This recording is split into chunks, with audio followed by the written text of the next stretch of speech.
Welcome to rhythm of learning. ഇന്നത്തെ CRT science ഭാഗത്ത് നമ്മൾ പഠിക്കുന്നത് മൂലകങ്ങളും അവയുടെ വർഗീകരണവും അതുപോലെ തന്നെ ഹൈഡ്രജൻ ഓക്സിജൻ എന്ന് പറയുന്ന രണ്ട് ഭാഗത്ത് പരീക്ഷയ്ക്ക് ചോദിച്ചിട്ടുള്ള CRT പാഠഭാഗങ്ങൾ ഉൾക്കൊള്ളിച്ചുകൊണ്ടുള്ള ക്വസ്റ്റ്യൻ പേപ്പറുമായിട്ട് റിലേറ്റഡ് ആയിട്ടുള്ള ക്ലാസ് ആണ്. അപ്പൊ ക്ലാസ്സിലേക്ക് കടന്നാലോ. ഫസ്റ്റ് ക്വസ്റ്റ്യൻ ഏതാ ചോദിക്കണേ? പീരിയോഡിക് ടേബിൾ അഥവാ ആവർത്തന പട്ടികയിൽ എത്ര ഗ്രൂപ്പ് ഉണ്ട് എന്നാ ചോദിക്കണേ ആദ്യം. എത്ര ഗ്രൂപ്പാണല്ലേ? 18 ഗ്രൂപ്പ്. ആവർത്തന പട്ടികയിലെ ഗ്രൂപ്പുകളുടെ എണ്ണം എത്രയാണ്? 18 ആധുനിക ആവർത്തന പട്ടികയുടെ അല്ലെങ്കിൽ ആധുനിക ആവർത്തന പട്ടിക സമ്മാനിച്ച ശാസ്ത്രജ്ഞൻ ആരാണ്? ആധുനിക ആവർത്തന പട്ടിക സമ്മാനിച്ച ശാസ്ത്രജ്ഞന്റെ പേര് ഹെൻറി മോസ്ലി എന്നാണ്. എന്താണ് അദ്ദേഹത്തിന്റെ പേര്? ഹെൻറി മോസ്ലി എന്നാണ്. ആറ്റോമിക നമ്പറിന്റെ അടിസ്ഥാനത്തിൽ മൂലകങ്ങളെ വർഗീകരിച്ചത് ആരാണ്? ആറ്റോമിക നമ്പറിന്റെ അടിസ്ഥാനത്തിൽ മോസ്ലിയാണ്. അപ്പൊ മോസ്ലി നമ്പറിന്റെ അടിസ്ഥാനത്തിലാണ് എന്താ മൂലകങ്ങളെ വർഗീകരിച്ചത്. ചരിത്രത്തിൽ ആദ്യമായി മൂലകങ്ങളെ വർഗീകരിച്ച ആവർത്തന പട്ടിക തയ്യാറാക്കിയത് ആര്? അതായത് ആദ്യമായിട്ട് ആവർത്തന പട്ടിക തയ്യാറാക്കിയത് ആര് എന്ന് ചോദിച്ചാൽ മെൻഡലിയഫ് പറയാ. ആദ്യമായിട്ട് ചരിത്രത്തിൽ തന്നെ ആദ്യമായിട്ട് ആവർത്തന പട്ടിക തയ്യാറാക്കിയത് മെൻഡലിയഫ് ആണ് കേട്ടോ. മൂലകങ്ങളുടെ വർഗീകരണവുമായി ബന്ധപ്പെട്ട ത്രികങ്ങൾ എന്ന ആശയം മുന്നോട്ട് വെച്ചത് ആരാണ്? ത്രികങ്ങൾ എന്ന് പറയുന്ന ആശയം മുന്നോട്ട് വെച്ചത് ഡൊബറേനർ ആണ്. ആരാണ് ത്രികങ്ങൾ എന്ന ആശയം മുന്നോട്ട് വെച്ചത്? ഡൊബറേനർ ആണ് ത്രികങ്ങൾ എന്ന ആശയം മുന്നോട്ട് വെച്ചത്. ആധുനിക ആവർത്തന പട്ടികയിൽ എസ് ബ്ലോക്ക് മൂലകങ്ങളെയും പി ബ്ലോക്ക് മൂലകങ്ങളെയും പൊതുവായി എന്ത് വിളിക്കുന്നു? പ്രാതിനിധ്യ മൂലകങ്ങൾ എന്ന് വിളിക്കുന്നു. പ്രാതിനിധ്യ മൂലകങ്ങൾ. അതായത് ആധുനിക ആവർത്തന പട്ടികയിൽ എസ് ബ്ലോക്കും അതുപോലെ തന്നെ എന്താണ് P block, S and P block മൂലകങ്ങളെ കൂട്ടി വിളിക്കുന്നത് പ്രാതിനിധ്യ മൂലകങ്ങൾ എന്നാണ്. ആവർത്തന പട്ടികയില് 17ാമത്തെ ഗ്രൂപ്പ് ഉണ്ട്.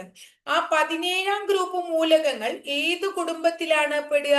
17ാം ഗ്രൂപ്പ് മൂലകങ്ങൾ ഹാലോജൻ കുടുംബത്തിലാണ് പെടുക. 17ാം ഗ്രൂപ്പ് മൂലകങ്ങൾ ഏത് കുടുംബത്തിലാണ് പെടുക? ഹാലോജൻ. അടുത്തത് ലെഡ് ലോഹം. എന്താണ്? ലെഡ് എന്ന ലോഹം ആവർത്തന പട്ടികയിൽ ഏതു കുടുംബത്തിൽ പെടും?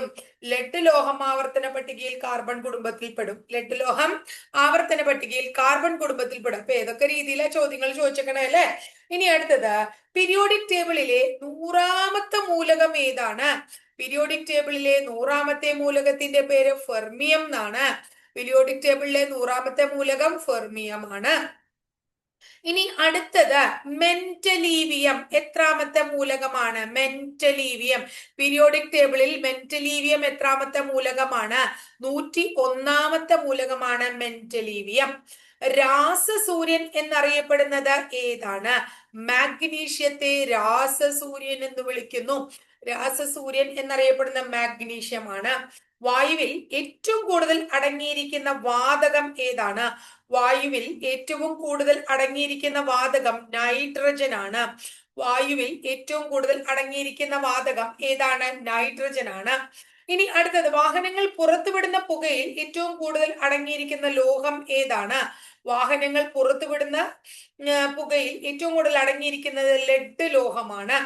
നൈട്രജൻ വാതകം കണ്ടെത്തിയത് ആരാണ്?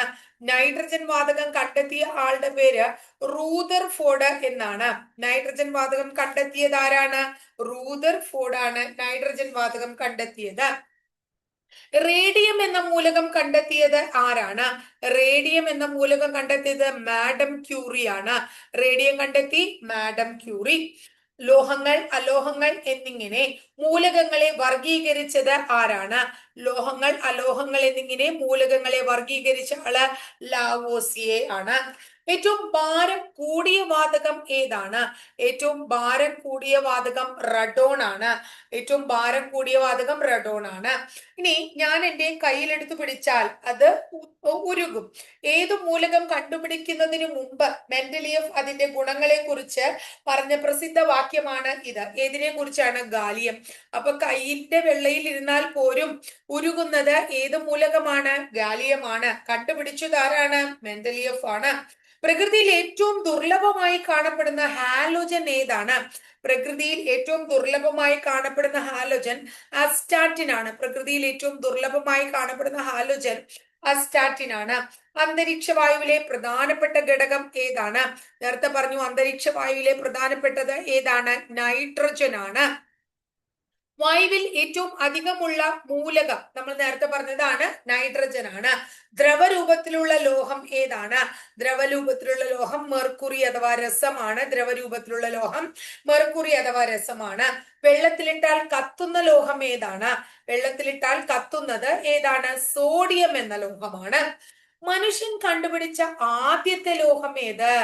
മനുഷ്യൻ കണ്ടുപിടിച്ച ആദ്യത്തെ ലോഹം ഏതാണ്? ചെമ്പാണ്. മനുഷ്യൻ കണ്ടുപിടിച്ച ആദ്യത്തെ ലോഹം ചെമ്പ് അല്ലെ. മനുഷ്യൻ ആദ്യമായി ഉപയോഗിച്ചു തുടങ്ങിയ ലോഹം ഏതാണ്? അതും ചെമ്പാണ്. മനുഷ്യൻ ആദ്യമായി ഉപയോഗിച്ചു തുടങ്ങിയ ലോഹവും ചെമ്പാണ്. ഏത് ലോഹം കൊണ്ടുള്ള പാത്രമാണ് പാചകത്തിന് ഏറ്റവും അനുയോജ്യം എന്ന് പറയുന്നത്? സ്റ്റീല് കൊണ്ടുള്ളതാണ് പാചകത്തിന് ഏറ്റവും അനുയോജ്യം എന്ന് പറയുന്നത്. ഭൂവൽക്കത്തിൽ ഏറ്റവും കൂടുതൽ കാണപ്പെടുന്നത് ഏതാണ്? ഭൂവൽക്കത്തിൽ ഏറ്റവും കൂടുതൽ കാണപ്പെടുന്ന ലോഹം അലുമിനിയമാണ്. ഏറ്റവും നേർത്ത കമ്പികളാക്കാൻ പറ്റുന്ന ലോഹം ഏതാണ്? നേർത്ത കമ്പികളാക്കാൻ പറ്റുന്ന ലോഹം ഏതാണ്? സ്വർണമാണ് നേർത്ത കമ്പികളാക്കാൻ പറ്റുന്ന ലോഹം. മണ്ണെണ്ണയിൽ സൂക്ഷിക്കുന്ന മൂലകം ഏതാണ്? മണ്ണെണ്ണയിൽ സൂക്ഷിക്കുന്നത് ഏതാണ്? സോഡിയം. സോഡിയം എവിടെയാ സൂക്ഷിക്കണേ? മണ്ണെണ്ണയിലാണ് സൂക്ഷിക്കണേ. കാർബൺ ഡൈ ഓക്സൈഡിന്റെ രാസസൂത്രം എന്താണ്? CO2 എന്നതാണ് കാർബൺ ഡൈ ഓക്സൈഡിന്റെ രാസസൂത്രം. അന്തരീക്ഷ വായുവിൽ ആർഗണിന്റെ അളവ് എത്രയാണ്? 0.93% ആണ് അന്തരീക്ഷ വായുവിൽ ആർഗണിന്റെ അളവ്. ടേബിൾ ഷുഗർ എന്നറിയപ്പെടുന്ന പദാർത്ഥം ഏതാണ്? ടേബിൾ ഷുഗർ എന്നറിയപ്പെടുന്ന പദാർത്ഥം സുക്രോസ് ആണ്. ടേബിൾ ഷുഗർ എന്നറിയപ്പെടുന്നത് സുക്രോസ് ആണ്. ക്യുക്ക് സിൽവർ എന്നറിയപ്പെടുന്നത് ഏതാണ്? ക്യുക്ക് സിൽവർ എന്നറിയപ്പെടുന്നത് മെർക്കുറി ആണ്. ക്ലോറോഫിലിൽ അടങ്ങിയിരിക്കുന്ന ലോഹം ഏതാണ്? ക്ലോറോഫിലിൽ അടങ്ങിയിരിക്കുന്ന ലോഹം മഗ്നീഷ്യം ആണ്. ക്ലോറോഫിലിൽ അടങ്ങിയിരിക്കുന്ന ലോഹം മഗ്നീഷ്യം ആണ്. ചാലകശേഷി ഏറ്റവും കുറഞ്ഞ ലോഹം ഏതാണ്? ചാലകശേഷി ഏറ്റവും കുറഞ്ഞ ലോഹം സിങ്ക് ആണ്. ചാലകശേഷി ഏറ്റവും കുറവ് സിങ്ക് ആണ്. കത്തി ഉപയോഗിച്ച് മുറിച്ചെടുക്കാൻ പറ്റുന്ന ലോഹം ഏതാണ്? കത്തി ഉപയോഗിച്ച് മുറിച്ചെടുക്കാൻ പറ്റുന്ന ലോഹം സോഡിയമാണ്. കത്തി ഉപയോഗിച്ച് മുറിച്ചെടുക്കാൻ പറ്റുന്ന ലോഹം സോഡിയമാണ്. വെള്ളം ശുദ്ധീകരിക്കാൻ ഉപയോഗിക്കുന്നത് താഴെ പറയുന്നവയിൽ ഏത്? Ammonia, chlorine, carbon dioxide, bromine. അറിയാം അല്ലെ? വെള്ളം ശുദ്ധീകരിക്കാൻ നമ്മൾ ഏതാ ഉപയോഗിക്കുക? ക്ലോറിൻ. വെള്ളം ശുദ്ധീകരിക്കാൻ നമ്മൾ എന്ത് ഉപയോഗിക്കും? ക്ലോറിൻ. സാധാരണ ഊഷ്മാവിൽ ദ്രാവകാവസ്ഥയിൽ സ്ഥിതി ചെയ്യുന്ന അലോഹ മൂലകം ഏതാണ്? സാധാരണ ഊഷ്മാവിൽ ദ്രാവകാവസ്ഥയിൽ സ്ഥിതി ചെയ്യുന്ന അലോഹ മൂലകത്തിന്റെ പേര് ബ്രോമിൻ എന്നാണ്. ഏറ്റവും ഭാരം കുറഞ്ഞ ലോഹം ഏതാണ്? ഏറ്റവും ഭാരം കുറഞ്ഞ ലോഹം ഏതാണ്? ലിഥിയമാണ് ഏറ്റവും ഭാരം കുറഞ്ഞ ലോഹം. ചുവന്നുള്ളിയുടെ നീറ്റലിന് കാരണമായ വസ്തു ഏതാണ്? ചുവന്നുള്ളിയുടെ നീറ്റലിന് കാരണം ഏതാണ്? ഫോസ്ഫറസ് ആണ്. ഇനി അടുത്തത് നിറത്തിന്റെ അടിസ്ഥാനത്തിൽ പേര് വന്ന മൂലകം ഏതാണ്? നിറത്തിന്റെ അടിസ്ഥാനത്തിൽ പേര് വന്ന മൂലകം ഏതാണ്? ക്ലോറിൻ ആണ്. വെളുത്ത സ്വർണം എന്ന് വിളിക്കുന്നത് ഏതിനെയാണ്? വെളുത്ത സ്വർണം എന്ന് വിശേഷിപ്പിക്കുന്നത് പ്ലാറ്റിനത്തെയാണ്. ഭാവിയുടെ ലോഹം എന്ന് വിശേഷിപ്പിക്കുന്നത് ഏതിനെയാണ്? ഭാവിയുടെ ലോഹം എന്ന് നമ്മൾ വിശേഷിപ്പിക്കുന്നത് ടൈറ്റാനിയത്തെയാണ്. സസ്യങ്ങളിൽ ഭക്ഷണം പാകം ചെയ്യാൻ എന്താണ്? സസ്യങ്ങളിൽ ഭക്ഷണം പാകം ചെയ്യാൻ സഹായിക്കുന്ന വാതകം ഏതാണ്? സസ്യങ്ങളിൽ ഭക്ഷണം പാകം ചെയ്യാൻ സഹായിക്കുന്നത് കാർബൺ ഡൈ ഓക്സൈഡ് ആണ്.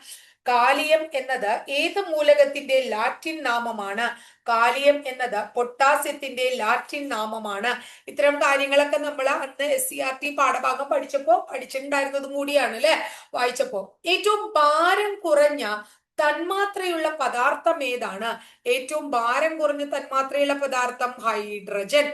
ഭാരം കുറഞ്ഞ തന്മാത്രയുള്ള പദാർത്ഥം ഹൈഡ്രജൻ.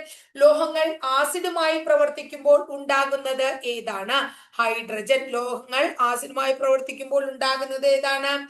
ഹൈഡ്രജൻ ആണ് ഉണ്ടാകുന്നത്. ഇനി അടുത്തതും ഹൈഡ്രജൻ തന്നെയാണ് ആൻസർ. അതായത് ഹൈഡ്രജനും ഓക്സിജനും ആണ് പറയണേ. അപ്പൊ ഇനി എപ്പോഴും ടീച്ചർ ബോർഡും ഹൈഡ്രജൻ എഴുതുന്നില്ല. മനുഷ്യനിർമ്മിത പെട്രോള് എന്താണ്? മനുഷ്യനിർമ്മിത പെട്രോള് കേട്ടോ. മനുഷ്യനിർമ്മിത പെട്രോൾ ആയിട്ട് ഉപയോഗിക്കുന്നത് ഏതാണ്? ഹൈഡ്രജൻ ആണ്. അതുപോലെ തന്നെ ഏറ്റവും ഉയർന്ന ഏറ്റവും കൂടുതൽ കലോറി മൂല്യമുള്ള ഇന്ധനം ഏതാണ്? കലോറി മൂല്യമുള്ളതും ഹൈഡ്രജൻ ആണ്. ഏറ്റവും കൂടുതൽ കലോറി മൂല്യമുള്ളതും ഹൈഡ്രജൻ ആണ്. ഇനി പ്രപഞ്ചത്തിൽ ഏറ്റവും കൂടുതൽ കാണപ്പെടുന്നത് ഏതാണ്? പ്രപഞ്ചത്തിൽ ഏറ്റവും കൂടുതൽ കാണപ്പെടുന്നതും ഹൈഡ്രജൻ ആണ്. പ്രപഞ്ചത്തിൽ ഏറ്റവും കൂടുതൽ കാണപ്പെടുന്നു ഹൈഡ്രജൻ. ഇനി അടുത്തത് സിങ്ക്, അതുപോലെ തന്നെ നേർത്ത ഹൈഡ്രോക്ലോറിക് ആസിഡ് HCl, ഇവ തമ്മിൽ പ്രവർത്തിക്കുമ്പോൾ ഏത് വാതകം ഉണ്ടാകുന്നു? ഹൈഡ്രജൻ. സിങ്കും നേർത്ത ഹൈഡ്രോക്ലോറിക് ആസിഡും പ്രവർത്തിക്കുമ്പോൾ ഉണ്ടാകുന്ന വാതകം ഹൈഡ്രജൻ ആണ്. പ്രപഞ്ചത്തിൽ മൊത്തം ദ്രവ്യത്തിന്റെ 3/4 മൂലകം ഏതാണ്? പ്രപഞ്ചത്തിൽ മൊത്തം ദ്രവ്യത്തിന്റെ 3/4 ഏതാണ്? ഹൈഡ്രജൻ ആണ്. ഇനി ഹൈഡ്രജന്റെ റേഡിയോ ആക്റ്റീവായ ഐസോട്ടോപ്പ് ഏതാണ്? ഹൈഡ്രജന്റെ റേഡിയോ ആക്റ്റീവ് ഐസോട്ടോപ്പ് ട്രിഷ്യം ആണ്. ഹൈഡ്രജന്റെ ഐസോട്ടോപ്പുകൾ ഏതൊക്കെയാണ്? ഹൈഡ്രജന്റെ ഐസോട്ടോപ്പുകൾ? പ്രോട്ടിയം, അതുപോലെ തന്നെ ഡ്യൂട്ടീരിയം. പ്രോട്ടിയം, ഡ്യൂട്ടീരിയം, നേരത്തെ പറഞ്ഞ tritium. Protium, deuterium, tritium. Hydrogen എന്ന മൂലകത്തിന്റെ ഏത് ഐസോട്ടോപ്പാണ് ആണവ നിലയങ്ങളിൽ ഉപയോഗിക്കുന്നത്? ആണവ നിലയങ്ങളിൽ ഉപയോഗിക്കുന്നത് ഡ്യൂട്ടീരിയം ആണ്. ആണവ നിലയങ്ങളിൽ ഉപയോഗിക്കുന്നത് ഏതാണ്? ഡ്യൂട്ടീരിയം ആണ്. ജലത്തിന്റെ pH മൂല്യം എത്രയാണ്? ജലത്തിന്റെ pH മൂല്യം 7 ആണ്. ജലത്തിന്റെ pH 7 ആണ്. പാലിന്റെ pH എത്രയാണ്? പാലിന്റെ pH 6.6 ആണ്. ഹൈഡ്രജനെ ഗാർഹിക ഇന്ധനമായി ഉപയോഗിക്കാത്തതിന്റെ കാരണം എന്താണ്? ഹൈഡ്രജനെ ഗാർഹിക ഇന്ധനമായി ഉപയോഗിക്കാത്തതിന്റെ കാരണം സ്ഫോടക സാധ്യത കൂടുതലാണ്. എന്താണ്? സ്ഫോടക സാധ്യത കൂടുതലാണ്. വെള്ളത്തിൽ ഉൾപ്പെടുന്ന ഒരു വാതകം ഏതാണ്? Option: nitrogen, hydrogen, helium, chlorine. നമുക്കറിയാം H2O ആണ് വെള്ളം. അപ്പൊ ഹൈഡ്രജൻ ആണ് ഇതിലെ ഓപ്ഷനിൽ വരിക അല്ലെ. ഏറ്റവും കൂടുതൽ ഡിഫ്യൂഷൻ നടക്കുന്നത് എവിടെയാണ്? ഏറ്റവും കൂടുതൽ ഡിഫ്യൂഷൻ നടക്കുന്നത് ഏതിലാണ്? ഓപ്ഷൻ: ജലത്തിലാണോ, നീരാവിയിലാണോ, എണ്ണയിലാണോ, ഐസിലാണോ? അപ്പൊ നീരാവിയിലാണ് ഏറ്റവും കൂടുതൽ എന്ത് നടക്കുന്നത്? ഡിഫ്യൂഷൻ നടക്കണേന്ന് ഓർത്തു വെക്കണം കേട്ടോ. ജലത്തിന്റെ സാന്ദ്രത ഏറ്റവും കൂടുതൽ എത്ര ഡിഗ്രി സെൽഷ്യസിലാണ്? ജലത്തിൽ ഏറ്റവും സാന്ദ്രത കൂടുതൽ 4 ഡിഗ്രി സെൽഷ്യസിനാണ്. ഹൈഡ്രജൻ കണ്ടുപിടിച്ചത് ആരാണ്? ഹെൻറി കാവൻഡിഷ് ആണ് ഹൈഡ്രജൻ കണ്ടെത്തിയത്. ആരാണ്? ഹെൻറി കാവൻഡിഷ് ആണ്. ഹെൻറി കാവൻഡിഷ് ആണ് എന്ത് കണ്ടുപിടിച്ചത്? ഹൈഡ്രജൻ കണ്ടെത്തിയത്. ഇനി അടുത്തത്, സ്വയം കത്തുന്ന വാതകം എന്ന് വിശേഷിപ്പിക്കുന്നത് ഏതിനെയാണ്? സ്വയം കത്തുന്ന വാതകവും ഏത് തന്നെയാണ്? ഹൈഡ്രജൻ തന്നെയാണ് സ്വയം കത്തുന്ന വാതകം. വാട്ടർ ഗ്യാസിന്റെ നിർമ്മാണത്തിൽ വാട്ടർ ഗ്യാസ് നിർമ്മിക്കുമ്പോ എന്താണ്? കാർബൺ മോണോക്സൈഡിനൊപ്പം ഉപയോഗിക്കുന്നത് ഏതാണ്? വാട്ടർ ഗ്യാസ് നിർമ്മിക്കുമ്പോൾ കാർബൺ മോണോക്സൈഡിനോടൊപ്പം ഉപയോഗിക്കുന്നത് ഏതാണ്? ഹൈഡ്രജൻ ആണ്. ഇനി ബലൂൺ പറപ്പിക്കാൻ ഉപയോഗിക്കുന്ന ഗ്യാസ് ഏതാണ്? ബലൂണിൽ ഏതാ നമ്മൾ വിളിക്കുക? എന്താണ്? ഹൈഡ്രജൻ ബലൂൺ എന്നാ വിളിക്കുക അല്ലെ. ഹൈഡ്രജൻ ബലൂൺ മുകളിലേക്ക് ഇങ്ങനെ പറപ്പിച്ചു വിടുന്നത് അല്ലെ. അതേ ഹൈഡ്രജൻ ആണ്. ഇനി അടുത്തത്, നേരത്തെ പറഞ്ഞു കത്തുന്നത്. ഇനി പറയാണ് കത്താൻ ഹെൽപ്പ് ചെയ്യണത് ഏത് വാതകമാണ്? കത്താൻ സഹായിക്കുന്ന വാതകം ഓക്സിജൻ ആണ്. കത്താൻ സഹായിക്കുന്ന വാതകം ഓക്സിജൻ ആണ്. ഓക്സിജൻ കണ്ടുപിടിച്ചത് ആരാണ്? ഓക്സിജൻ കണ്ടുപിടിച്ചത് ജോസഫ് പ്രീസ്റ്റ്ലി ആണ്. ഓക്സിജൻ കണ്ടുപിടിച്ചത് ആരാണ്? ജോസഫ് പ്രീസ്റ്റ്ലി ആണ് ഓക്സിജൻ കണ്ടുപിടിച്ചത്. ഇനി അടുത്തത്, ഓക്സിജൻ നിറമില്ലാത്ത വാതകമാണ്. എന്നാൽ ദ്രാവക ഓക്സിജന്റെ നിറം എന്താണ്? ദ്രാവക ഓക്സിജന്റെ നിറം നീലയാണ്. ദ്രാവക ഓക്സിജന്റെ നിറം നീലയാണ്. ദ്രാവക ഓക്സിജന്റെ നിറം. സൂര്യനിൽ ഏറ്റവും അധികം കാണപ്പെടുന്നത് ഏതാണ്? സൂര്യനിൽ ഏറ്റവും കൂടുതൽ കാണപ്പെടുന്നത് ഹൈഡ്രജൻ ആണ്. സൂര്യനിൽ കൂടുതൽ കാണപ്പെടുന്നത് ഏതാ? ഹൈഡ്രജൻ. ജലതന്മാത്രയിൽ അടങ്ങിയിട്ടുള്ള മൂലകം ഏതാണ്? നൈട്രജൻ ആണോ, കാർബൺ ആണോ, ഇരുമ്പാണോ, ഓക്സിജൻ ആണോ? അപ്പൊ നേരത്തെ ഹൈഡ്രജൻ ഉണ്ടായിരുന്നു, H2O. ഇവിടെ ഓക്സിജനേ ഉള്ളൂ. അപ്പൊ ഇത് ഓക്സിജൻ പറയണം. പ്രകാശ സംശ്ലേഷണത്തിന് ആവശ്യമില്ലാത്തത് ഏത് എന്നാ ചോദിച്ചേക്കണം. ഉത്തരം കാർബൺ ഡൈ ഓക്സൈഡ് ആണോ, ഓക്സിജൻ ആണോ, ജലാണോ, ലവണാണോ എന്ന്. പ്രകാശ സംശ്ലേഷണത്തിന് കാർബൺ ഡൈ ഓക്സൈഡും ജലവും ലവണവും വേണം. കാർബൺ ഡൈ ഓക്സൈഡ് വേണം, H2O ജലം വേണം, ലവണം വേണം. ഇത് മൂന്നും എന്തിനു വേണം? പ്രകാശ സംശ്ലേഷണത്തിന് വേണം. എന്ത് വേണ്ട? ഓക്സിജൻ വേണ്ട. പ്രകാശ സംശ്ലേഷണം നടക്കുമ്പോൾ നിർഗമിക്കുന്ന വാതകം ഏതാണ്? പ്രകാശ സംശ്ലേഷണം നടക്കുമ്പോൾ നിർഗമിക്കുന്നത് ഏതാണ്? ഓക്സിജൻ ആണ്. നിർഗമിക്കുന്നത് ഓക്സിജൻ. സസ്യങ്ങൾ പ്രകാശ സംശ്ലേഷണ സമയത്ത് പുറത്തുവിടുന്നത് ഏതാണ്? അതേതാണ്? നേരത്തെ പറഞ്ഞ നിർഗമിക്കണ തന്നെ അല്ലെ? ഓക്സിജൻ ആണ്. ഇനി ഹൈഡ്രജൻ ബോംബിന്റെ പിതാവ് ആരാണ്? ഹൈഡ്രജൻ ബോംബിന്റെ പിതാവ് എഡ്വേർഡ് ടെല്ലർ ആണ്. ഹൈഡ്രജൻ ബോംബിന്റെ പിതാവ് ആരാണ്? എഡ്വേർഡ് ടെല്ലർ ആണ് ഹൈഡ്രജൻ ബോംബിന്റെ പിതാവ്. ഭൂവൽക്കത്തിൽ ഏറ്റവും കൂടുതലായി കാണപ്പെടുന്ന മൂലകം ഏതാണ്? ഭൂവൽക്കത്തിൽ കൂടുതലായി കാണപ്പെടുന്നത് ഭൂവൽക്കത്തിൽ കൂടുതലായി കാണപ്പെടുന്നത് ഏതാണ്? ഓക്സിജൻ. ഭൂവൽക്കത്തിൽ കൂടുതൽ ഓക്സിജൻ ആണ്. ഭൂമിയിൽ ഏറ്റവും കൂടുതൽ ഏത് തന്നെയാണ്? ഭൂമിയിൽ അങ്ങനെ പറഞ്ഞാലും ഏത് തന്നെയാണ്? ഭൂവൽക്കം. ഭൂമി എന്നൊക്കെ പറഞ്ഞ ഓക്സിജൻ ആണ് കേട്ടോ. സസ്യങ്ങളിലെ ശ്വസനവാതകം ഏതാണ്? സസ്യങ്ങൾ ശ്വസിക്കുന്നത് സസ്യങ്ങളിലെ ശ്വസനവാതകം ഏതാണ്? ഓക്സിജൻ ആണ്. ആറ്റത്തിന്റെ ന്യൂക്ലിയസിൽ ന്യൂട്രോൺ ഇല്ലാത്തത് ഏതാണ്? ആറ്റത്തിന്റെ ന്യൂക്ലിയസിൽ ന്യൂട്രോൺ ഇല്ലാത്ത മൂലകം ഏതാണ്? ഹൈഡ്രജൻ ആണ്. ആറ്റത്തിന്റെ ന്യൂക്ലിയസിൽ ന്യൂട്രോൺ ഇല്ലാത്തത് ഏതാണ്? ഹൈഡ്രജൻ ആണ്. അപ്പൊ നമ്മൾ എന്താ പഠിച്ചേ? ഹൈഡ്രജനും ഓക്സിജനും പഠിച്ചു. ഇനി അടുത്ത ക്ലാസ്സിൽ നമ്മൾ എന്താ പറയാ, ദൈനംദിന ജീവിതത്തിൽ രസതന്ത്രത്തിന്റെ പ്രാധാന്യം എന്താണ്, അപ്പൊ രസതന്ത്രവുമായിട്ട് റിലേറ്റഡ് ആയിട്ടുള്ള ബാക്കിയുള്ള കാര്യങ്ങൾ കുറെ നാളത്തെ ക്ലാസ്സിൽ നമ്മൾ പഠിക്കും കേട്ടോ. അപ്പൊ ഇത്രയാണ്. അപ്പൊ 3 ക്ലാസ് കൊണ്ട് നമുക്ക് എന്ത് കഴിക്കാം? നമ്മുടെ രസതന്ത്രം എന്ന് പറയുന്ന പാഠഭാഗവുമായിട്ട് റിലേറ്റഡ് ആയിട്ടുള്ള കാര്യങ്ങൾ കഴിക്കാം. ഇനി ഉണ്ട് നമുക്ക് മറ്റു കാര്യങ്ങൾ പഠിക്കാനായിട്ടില്ലേ. ഇനി നമുക്ക് ഫിസിക്സ് പഠിക്കാണ്ട്, അതുപോലെ തന്നെ എന്താണ് നമ്മുടെ ഈ അസ്ട്രോണമി എന്ന് പറയുന്ന ഭാഗം കുറച്ച് നമുക്ക് പരീക്ഷയ്ക്ക് ചോദിക്കാറുണ്ട്. അപ്പൊ അത്തരം ഭാഗങ്ങളൊക്കെ നമുക്കൊന്ന് പഠിക്കണം. അപ്പൊ ഇത്രയേ ഉള്ളൂ ഇന്നത്തെ ക്ലാസ്സിൽ. എല്ലാവർക്കും ക്ലാസ് ഒക്കെ കൃത്യമായിട്ട് മനസ്സിലായി ഉണ്ടാവും എന്ന് വിചാരിക്കുന്നു. അടുത്ത ക്ലാസ്സിൽ നമുക്കപ്പോ മറ്റു ഭാഗങ്ങളുമായിട്ട് കാണാം കേട്ടോ.